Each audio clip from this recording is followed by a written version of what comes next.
do Senhor. Amém, né? Boa noite também. Eu tenho certeza que uma boa noite, com certeza, é na paz do Senhor, não é? Pois é, trago um abraço da Igreja de Nova Vida de Montalvânia, igreja que faz parte do Projeto Sertão. Trago um abraço dos irmãos, trago um abraço também do pastor Naldo, da Anne, ali de Juvenília. Falei com o Naldo ontem à noite. E é sempre uma alegria estar aqui.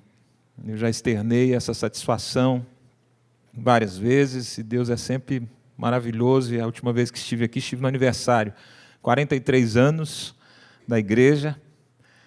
Fica fácil lembrar, porque eu tenho 43, então esse ano faz 44, né? Então eu estou acompanhando o aniversário da Igreja Nova Vida de Brasília. E é sempre tão bom, porque a de Goiânia é o aniversário da Camila, minha filha mais velha. 15 anos, Camila tem 15, então ficou fácil. Eu vou sempre me lembrando, e quando o pastor Nilson estava mencionando ali, eu fico me lembrando que realmente Deus é o que controla todas as coisas. Deus vai criando ou trazendo à existência aquilo que não existe, vai criando um caminho novo para a gente, um caminho sobremodo excelente. Então Deus é um Deus de família. Deus é um Deus de família. A minha família foi resgatada e transformada em 2000.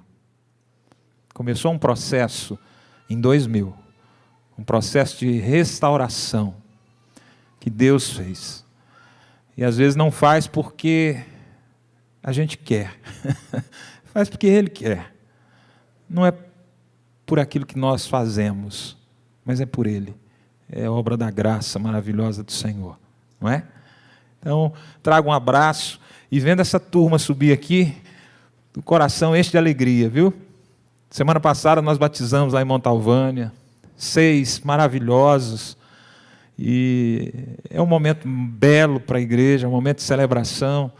Estava me lembrando também que tivemos um batismo no carnaval, né? E batizamos a Verbênia, podia ser minha filha, né? Weber é o pai da Verbênia. Oh. Verbênia com 12 anos, ia completar 13 anos. E a Verbênia é um fruto da ação do Senhor, do Evangelho naquela região. A Verbênia é filha de alcoólatras, ou de alcoólicos, como queiram, na cidade de Pitarana. E uma irmã da igreja abraçou a Verbênia. Os pais saíam para beber, ficavam caídos pela rua, e uma irmã da igreja, irmã Rosa, investiu na vida da Verbênia. E aí um dia a Verbênia me procurou e falou assim: pastor, eu quero me batizar. Eu falei: claro, claro. Ela falou: já entreguei o meu coração para Cristo. Deus cria algo novo. Deus chama a existência algo que não existia naquela família fadada à destruição, ao caos. Mas Deus traz algo novo e restaura ali o projeto dele, que é família. Família é o projeto do Senhor. Amém? É bom ter família, não é? Você está com alguém de sua família aí? Tá? Olha para essa pessoa, só um minutinho, não olha muito não. Tem uns aí que vão beijar, opa. Não passa vontade em quem não está, gente, com a família, né? Eu estou com minha família e uma parte dela. Cadê uma parte da minha família? A Sara. Deixa eu matar a Sara de vergonha, depois ela ela vai descontar em casa, né? Faz só um sinal com a mão. Isso. Está ali. Ó. E querem que você fique de pé. Fique de pé, por gentileza. Aí, pronto. Uma semana no sofá agora, o meu pai. Mas tá bom, né? Valeu a pena. O restante da família está em Goiânia. Nós chegamos ontem, deixamos os filhos. Eu já disse isso quando eu fui para Montalvânia. Eu saí de Goiânia com 3 filhos. E quando eu cheguei a Montalvânia, eu descobri que eu tenho só 3 filhos. Você fala, mas como assim, né? É porque lá é normal a pessoa que tem 6, 10, 15. Na igreja tem uma irmã que tem 77 irmãos. É impossível, pastor? Tem. Resultado de 6 esposas do pai dela. 78 filhos no total.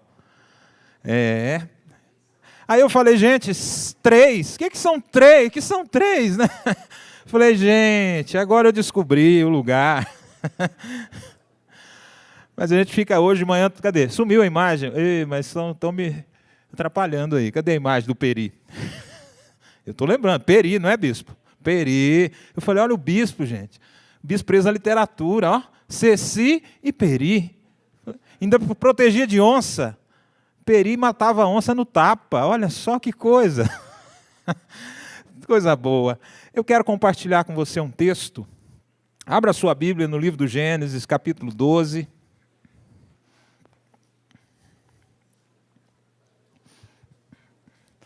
Livro do Gênesis, capítulo 12, os 3 primeiros versículos deste capítulo.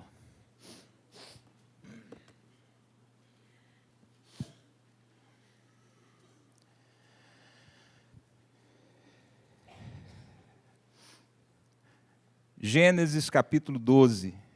Você encontrou?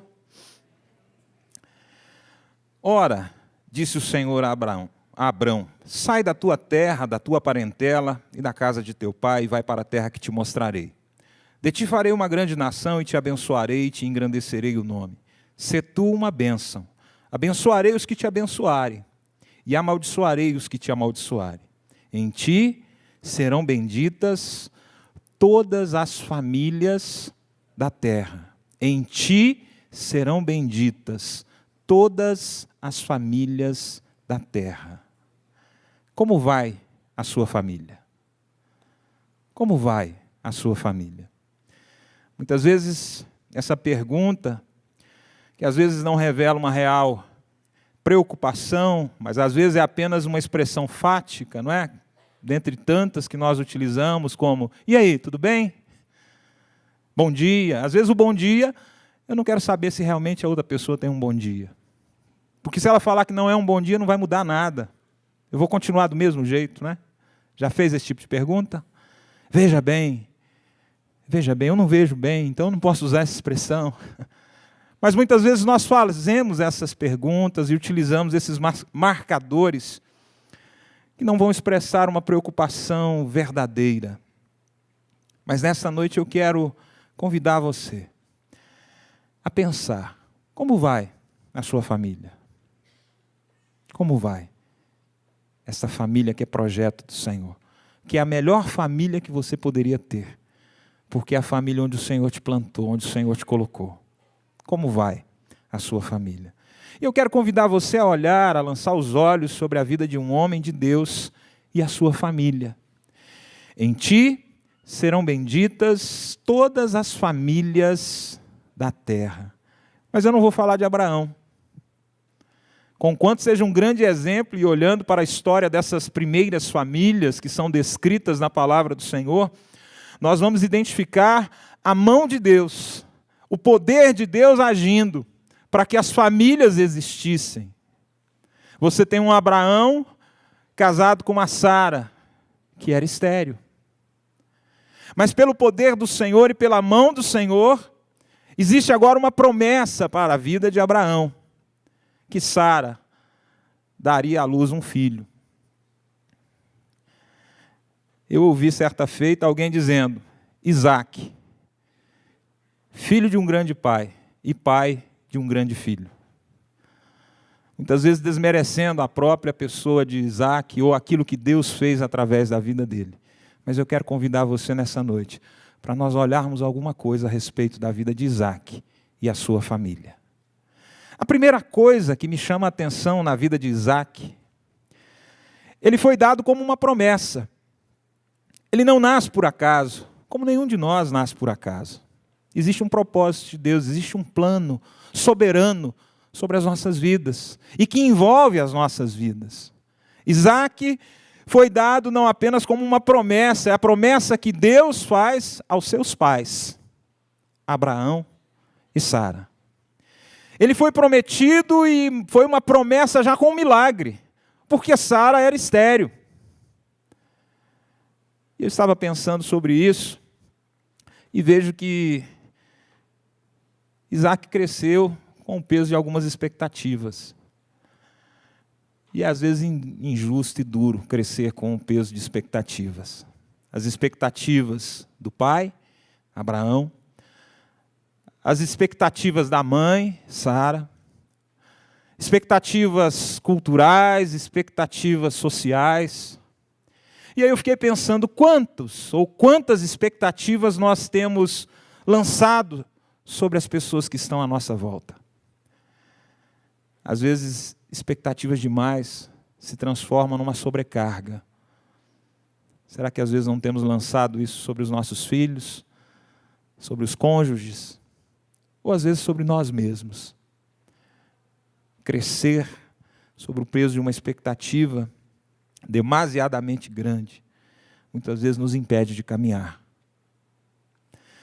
Mas é interessante também observar a vida de Isaque, porque quando o Senhor determina e fala a Abraão que Sara daria à luz um filho, sabe o que Sara fez? Você sabe, não sabe? O que ela fez? É um bonito verbo, né? Riu. Riu. Mas riu não foi pouco não, viu? Mas o anjo não gostou da história, falou assim, olha, Sara está rindo. Não riu não. Riu, não riu. Riu. Sabe que não é um riso de alegria, mas é um riso de escracho. Ou às vezes de pensar na improbabilidade daquilo que estava sendo dito.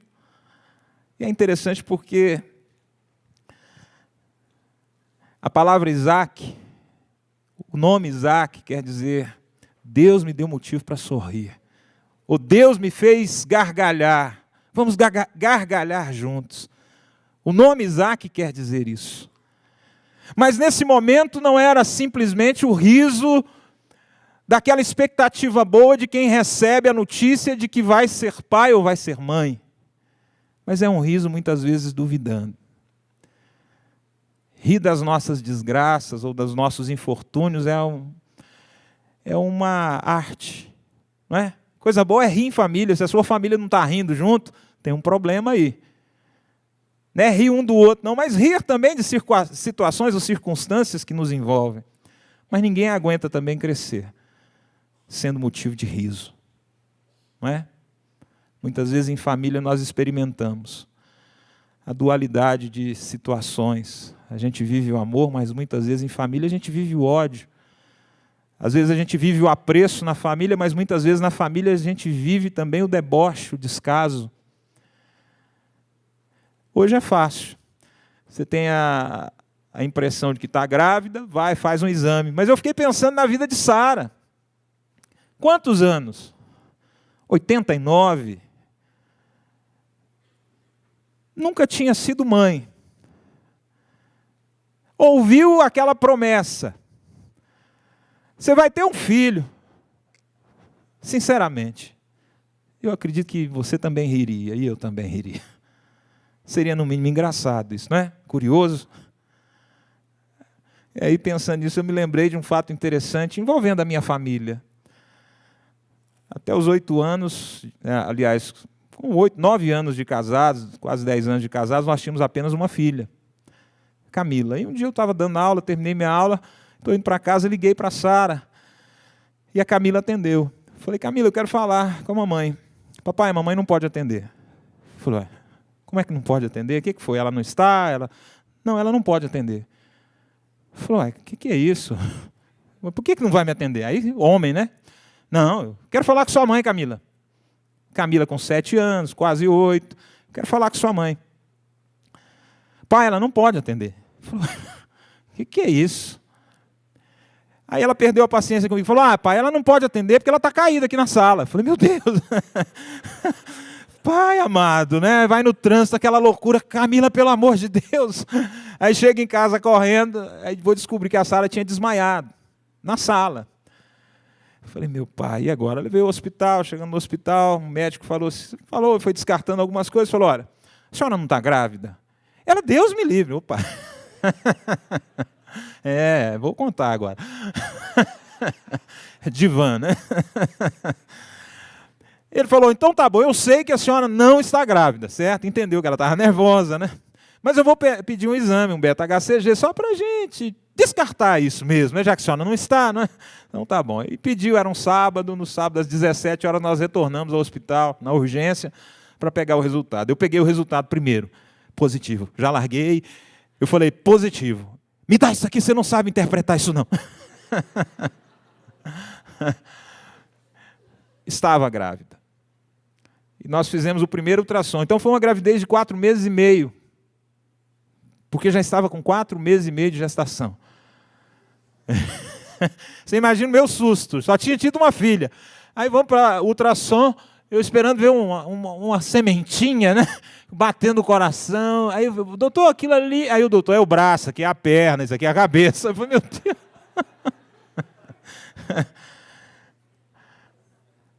Sara não tinha, Sara da Bíblia, porque a minha é Sara também, tá? Essa Sara de Abraão não tinha ultrassonografia, não tinha o beta para fazer. Você imagina quantos meses aquela promessa foi simplesmente um deboche, ou um motivo de riso, jocoso, ou de descrédito? Que bobagem, né? Ah, grávida, 89 anos. Mas de repente a barriga começou a crescer. Alguém poderia ter falado, Sara, para de comer pão folha, Sara, está engordando. Mas a Sara continuou. E como o Senhor havia dito, naquele mesmo período, um ano depois, Sara estava com Isaac nos braços. O Senhor me deu motivo de sorrir. Vamos sorrir juntos. Isaac, por algum tempo ele foi uma piada. Mas Isaac também, ele foi vítima. Porque Deus pediu. E você encontra isso em Gênesis no capítulo 22. Deus faz um pedido pesado para um pai. No capítulo 22 nós lemos o seguinte: depois dessas coisas, pois Deus a Abraão à prova e lhe disse, Abraão, este lhe respondeu, eis-me aqui. Acrescentou Deus, toma teu filho, teu único filho, Isaque, a quem amas, e vai-te à terra de Moriá, oferece-o ali em holocausto sobre um dos montes, que eu te mostrarei. Levantou-se, pois, Abraão de madrugada, e tendo preparado o seu jumento, tomou consigo 2 dos seus servos e a Isaque, seu filho, rachou lenha para o holocausto e foi para o lugar que Deus lhe havia indicado. Ao 3º dia, erguendo Abraão os olhos, viu o lugar de longe. Então disse a seus servos, esperai aqui com o jumento, eu e o rapaz iremos até lá, e havendo adorado, voltaremos para junto de vós. Deus pediu que seu pai o oferecesse em sacrifício. Eu penso que Abraão não falou nada para Sara. Ele não falou o que ele iria fazer, não. Viu? Eu acho que ela não deixaria, eu acho que ela mataria Abraão. Sinceramente, eu penso isso. Mas Deus pede a Abraão o seu único filho. E com Deus não existe dúvida, não. Abraão, pega teu filho, teu único filho a quem amas. Quem? Isaque. Acabou. O negócio é específico. O pedido, a ordem, ela é específica. E Abraão é realmente uma pessoa impressionante, porque a resposta dela é, eis-me aqui. E oferece. E a pergunta de Isaque no caminho para o seu pai é, pai, a lenha está aqui, o fogo também, mas cadê o cordeiro? E a resposta de Abraão é, o Senhor proverá. O Senhor proverá. Abraão, em sua atitude de obediência, já havia matado Isaque no seu coração. Em sua atitude de obediência, ele já havia matado seu filho, o único filho a quem amas, Isaque. E eu gosto muito desse texto porque eu vejo aí a importância de o Deus da promessa ser mais importante do que a promessa de Deus. Mas Isaque enfrentou isso. Isaque também enfrentou, entre outras situações, e aí eu quero que você passe para Gênesis capítulo 26. Isaque enfrentou uma luta que todos nós enfrentamos, porque Isaque também poderia ser conhecido como um pecador. Ele enfrentou isso. Em Gerar, Isaac repetiu a receita contra o medo que foi utilizada pelo seu pai no Egito e também em Gerar. E é interessante essa repetição em família. Algumas pessoas dizem que é uma maldição hereditária. Mas eu vejo a repetição muitas vezes daquilo que nós vemos dentro da nossa casa. O mesmo artifício que foi utilizado por Abraão, quando foi para o Egito, falou, vou chegar no Egito com essa mulher bonita demais, vão olhar, vão desejar a minha mulher, vão descobrir que é minha esposa, o que vão fazer comigo? Vão me matar. Um medroso, um covarde. Foi a mesma coisa que Isaac fez chegando em Gerar.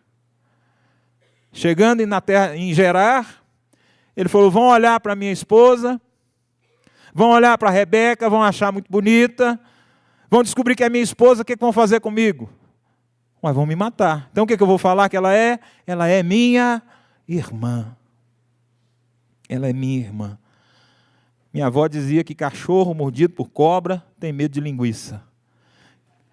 Abimeleque é o camarada aqui, não é? Abimeleque. Você lembra que Abraão também passou em Gerar? Quem era o camarada? Abimeleque. Abimeleque fala, mas de novo?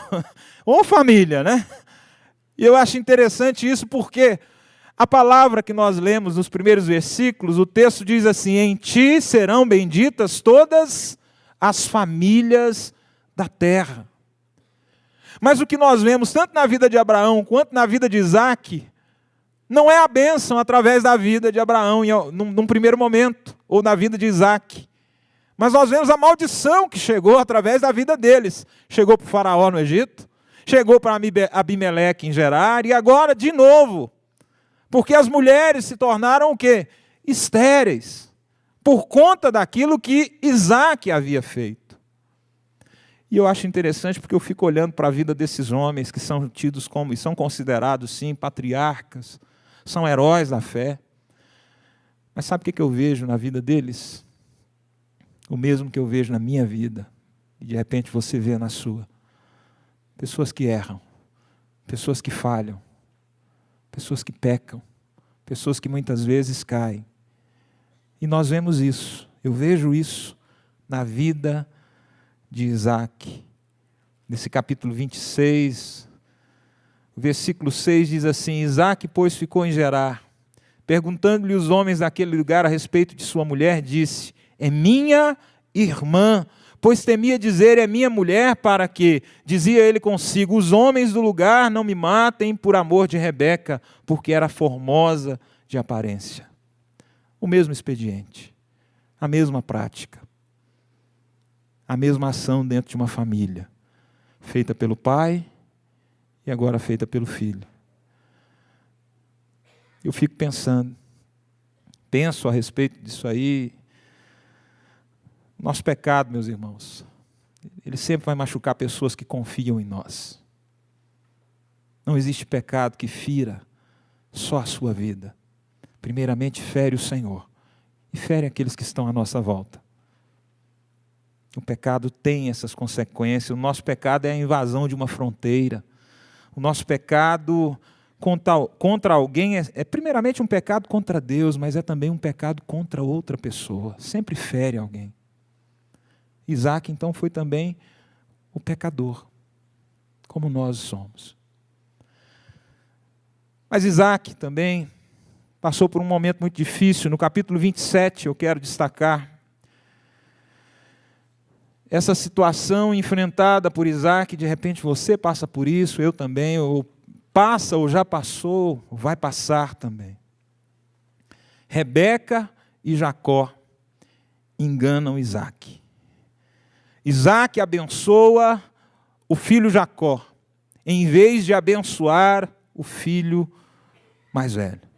O fato aqui é que Isaac foi enganado pela sua esposa e foi enganado também pelo seu filho. E Isaac teve que administrar uma situação muito difícil. Agora um filho queria matar o outro filho. Um filho querendo dar cabo da vida do outro filho. E de uma vez só Isaac perde os 2 filhos, porque um vai se refugiar numa terra distante e o outro se revolta contra o seu pai.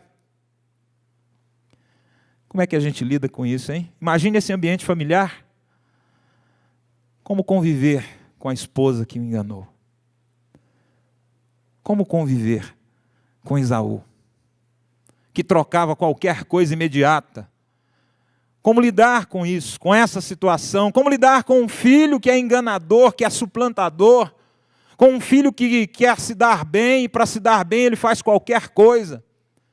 Como lidar com a sua esposa que trai a sua confiança? Não é fácil tocar a vida depois de ser enganado.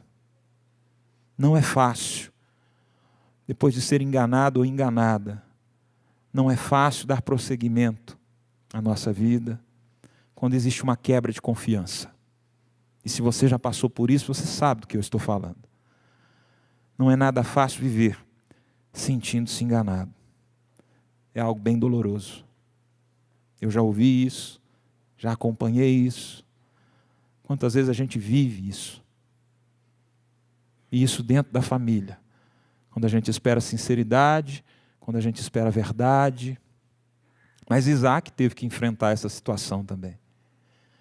Ele foi ludibriado, ele foi enganado. E a última coisa que eu quero destacar na vida de Isaac. Um patriarca que se preza não poderia ter uma família como a dele.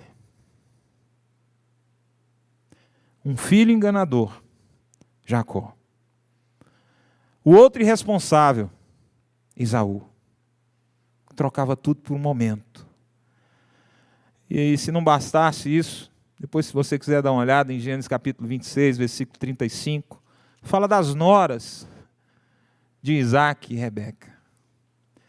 E o texto fala que elas se tornaram amargura de espírito para Isaac e para Rebeca.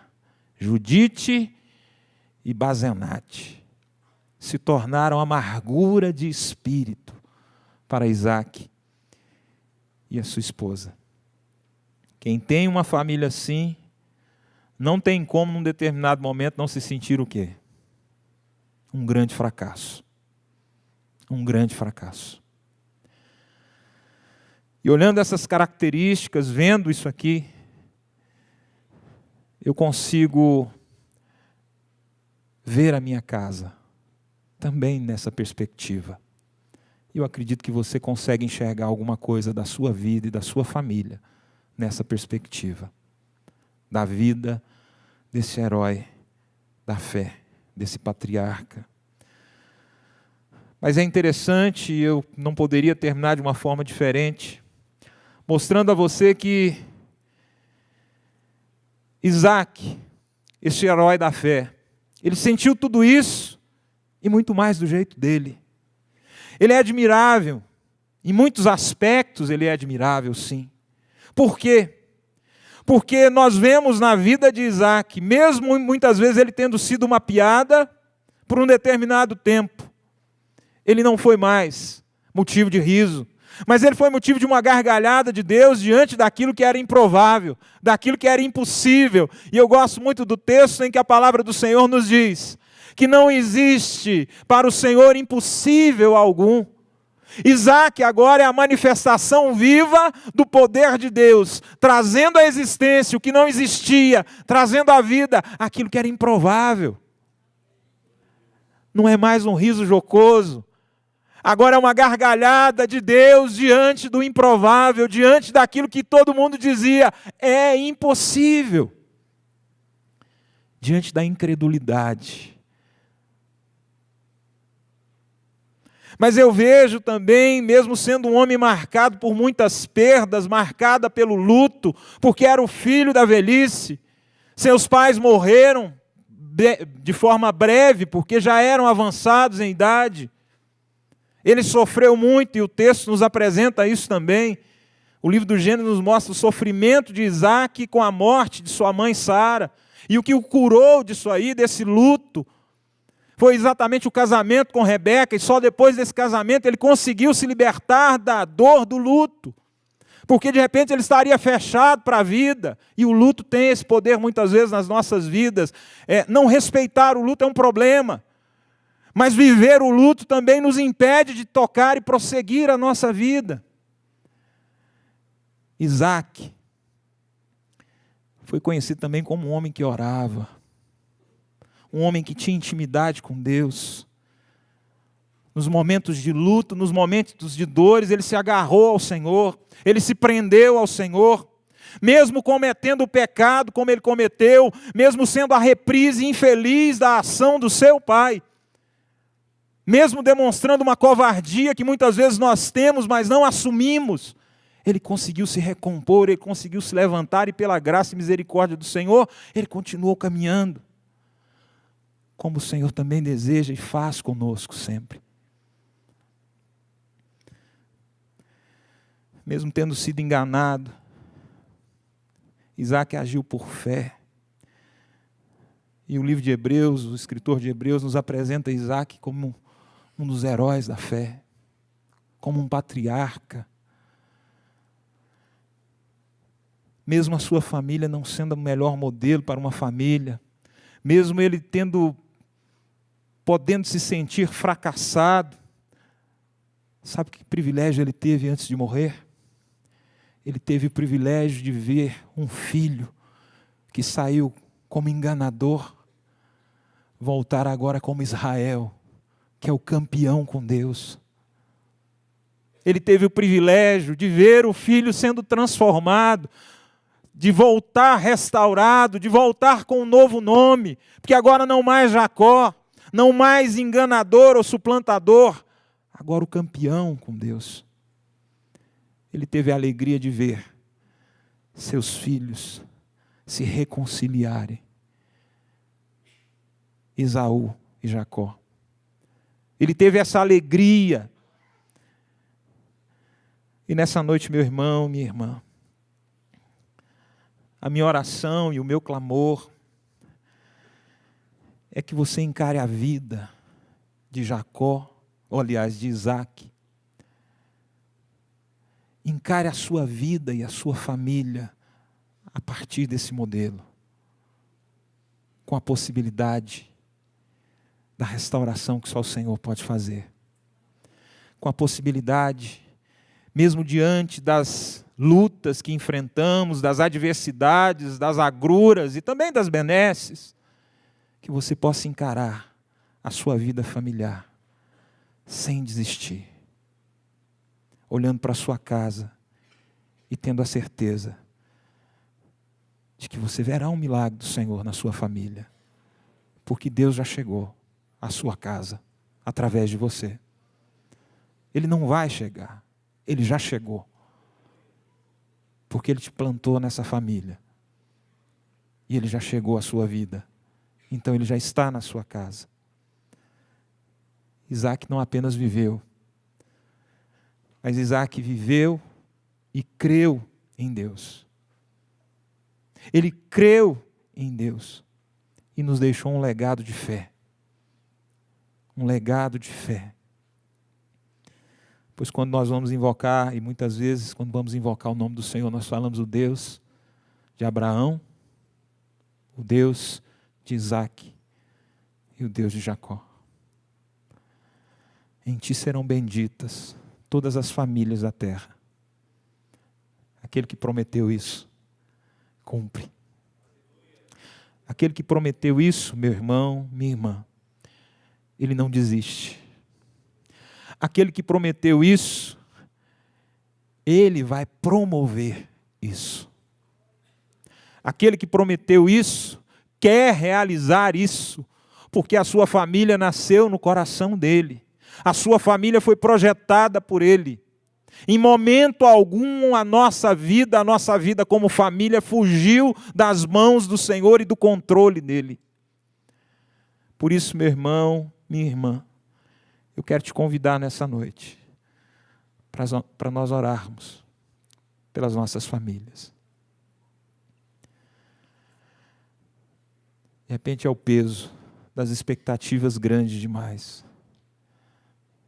A gente lança sobre os filhos da gente, né? Muitas vezes a gente quer que eles realizem aquilo que nós não realizamos. A gente vai projetando algumas coisas neles. Isso vai se tornando um peso.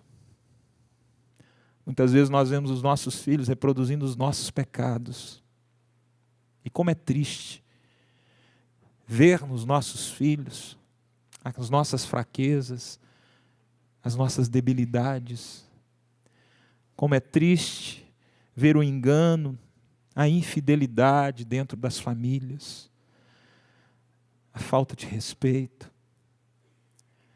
Como é triste muitas vezes ser enganado, como é triste ter que assumir o pecado.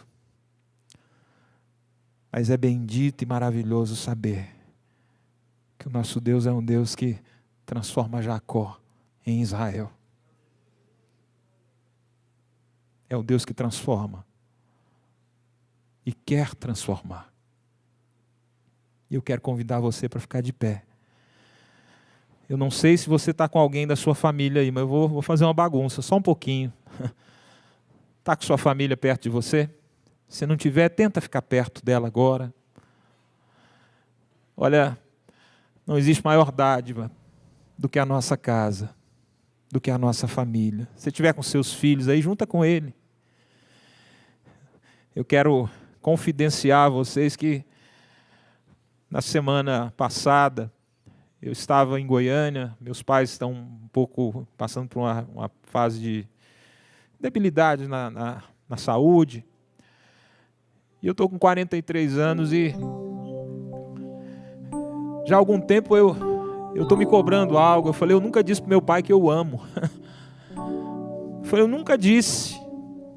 É claro que não é a frase que valida o amor, mas a frase também confirma o amor. E eu levantei para ir para Montalvânia às 2h, eu me vesti. Papai está com 87, mamãe com 75 e aí minha mãe ouviu um barulho, né? Meu barulho arrumando para sair. Ela falou, meu filho, é você? Aí eu cheguei no quarto dos dois. Aí eu abracei meu pai e falei, pai, eu te amo. Um pequeno passo para um homem, né? Um grande passo na minha vida. Porque a gente vai reproduzindo defeitos. A gente vai reproduzindo falhas, gente. E eu olhando para esse texto e meditando nesse texto, eu vi na vida de Isaac exatamente isso. Quantas vezes nós reproduzimos defeitos, né? É aquilo que nós herdamos por ver os nossos pais fazendo. E a gente vai reproduzindo isso. Mas eu entendi que era hora de parar. Era hora de parar. Era hora de mudar. Deus quer isso. Deus quer mudar a nossa vida, a nossa casa. Eu não consigo dimensionar o que Deus está fazendo aqui nessa noite. Porque há 15 anos Deus startou um processo de reconciliação na minha casa. E num período tão curto de tempo, Ele trouxe à existência aquilo que parecia impossível. Eu não estou falando de uma frase feita, eu estou falando da minha vida, da minha família, da minha casa, como um projeto de Deus, que por algum momento eu pensei em abrir mão dessa casa, eu pensei em abrir mão daquilo que Deus me deu como um grande presente. Herança do Senhor são os filhos. É melhor serem 2 do que 1. O Senhor nos deu grandes presentes, mas nós precisamos nos responsabilizar. E nós precisamos clamar, entregar nas mãos dEle e falar, Senhor, está aqui a minha casa. Está aqui a minha casa como a casa de Isaac. É uma casa imperfeita, é uma casa de gente que erra, é uma casa de gente que muitas vezes engana, é uma casa de gente que muitas vezes trai, é uma casa de gente que muitas vezes ilude o outro, cria expectativas pesadas demais que transformam numa sobrecarga. Mas essa casa está diante do Senhor e eu creio que o Senhor pode mudar e o Senhor quer mudar essa casa. Meu irmão, minha irmã, clama ao Senhor nesse instante pela sua casa. Você está com a sua família junto aí, ora por ele agora. Fala: Senhor, nós estamos aqui, imperfeitos como nós somos, mas nós cremos no teu poder, e eu creio que o Senhor pode mudar a nossa realidade. Eu creio que o Senhor pode gerar algo novo na nossa casa. O Senhor pode trazer agora à vida aquilo que de repente já morreu. O Senhor pode restaurar, o Senhor pode ressuscitar isso. Senhor, em nome de Jesus, Pai, tua palavra diz que nós somos feitos família do Senhor, somos filhos do Senhor, Pai. E fomos também gerados como família aqui, Pai. O Senhor nos constituiu família. Esse projeto não é nosso, esse projeto é teu, Pai. Por isso, em nome de Jesus, eu quero apresentar, Pai, cada lar, cada casa, cada família, Deus. Que bênção é poder falar que nós temos família. Que o Senhor possa restaurar esta família, Pai. De repente o peso é tão grande, Senhor. Muitas vezes é o sentimento de fracasso. É um pai que olha para os filhos e fala assim: eu falhei. É um esposo que olha para a esposa ou para o casamento e fala assim: eu falhei, eu errei. Nosso casamento é um fracasso. Mas eu creio que o Senhor transforma o fracasso em grande bênção, em grande vitória. O Senhor tem a possibilidade e a capacidade de mudar isso, Pai. Por isso eu entrego nas tuas mãos o nosso lar, os nossos lares. Eu entrego a nossa família que foi gerada em Ti, Pai. Não fomos nós que a constituímos, mas foi o Senhor que fez isso. Meu Deus, em nome de Jesus, restaura relacionamentos, Pai. Que haja reconciliação, Pai, nesta noite. Aquele que não tem conseguido perdoar, que tome essa decisão, Pai, nesta hora. A decisão de Te obedecer e perdoar, de amar. A decisão, meu Deus, de ir atrás, de se reconciliar. Nós consagramos essas famílias ao Senhor, Pai. Elas são Tuas. A nossa família é Tua, Pai. Cumpra na minha casa o Teu querer. Cumpra na casa de cada irmão aqui também o Teu querer. Muda essa realidade, Pai. Muda essa realidade, Senhor. Deus, em nome de Jesus nós oramos, Pai. Em nome de Jesus nós oramos, Pai. Em nome de Jesus, Senhor. Amém e amém. Vamos cantar uma música juntos? Não separe ainda não, continue junto com a sua família. Vamos dizer isso como uma oração que nós fazemos. Quero consagrar meu lar a Ti. O nosso futuro para Te servir com toda a minha força, com toda a minha aleluia, força, entendimento e entendimento. Quero dedicar o meu lar a Ti. Diga mais uma vez: quero consagrar.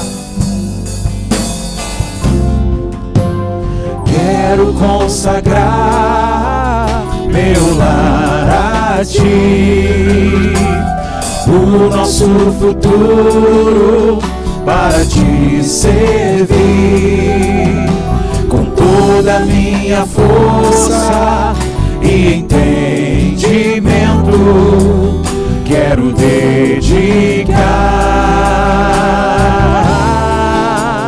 o meu lar a Ti. Declare essa aliança com o Senhor. Eu e minha casa, eu e minha casa serviremos a Deus.